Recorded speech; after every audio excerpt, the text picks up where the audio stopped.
Една недела по предвремените парламентарни избори нема конечен резултат од гласањето. Државната изборна комисија на маратонска седница, која траеше 3 дена, одби вкупно 13 приговори, а прифати еден, тој на движењето Беса за избирачко место во Гостивар. Денеска на интернет страницата на комисијата објавени се решенијата по приговорите на Беса и СДСМ и со тоа тече рокот од 24 часа за тужба пред управниот суд.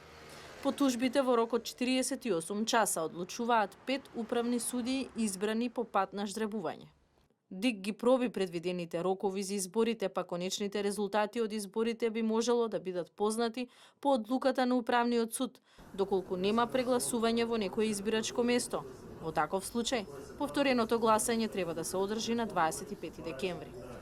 На вчерашната седница ДИК со 4 гласа за, 4 против, и иземањето на Супки Јакупи од гласање беше отфрлен последниот приговор на СДСМ, кој како и останатите 5 се однесуваше на избирачко место во 6-та изборна единица.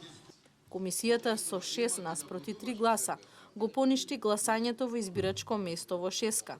Според приговорот, Фатиме Сулејмани од Гостивар не можела да гласа бидејќи претходно некоја друга жена гласала во нејзино име. Вештачењето покажа дека потписот во списокот е лажен, а членовите на избирачкиот одбор сведочеа дека Сулејмани се обидала да гласа по втор пат, а на нејзиниот прс имало и траги од спреот што се забележале на УВ ламбата. За овој случај истрага отвори јавното обвинителство во Гостивар. Управниот суд за слична ваква одлука на ДИК, според дел од членовите на комисијата во 2013 година, веќе има донесено пресуда, дека во случај ако едно лице гласало за друго, истото лице има право да бара заштита на избирачкото право и нема основ за поништување на гласањето во избирачкото место, особено ако тој глас не влијае на конечниот резултат.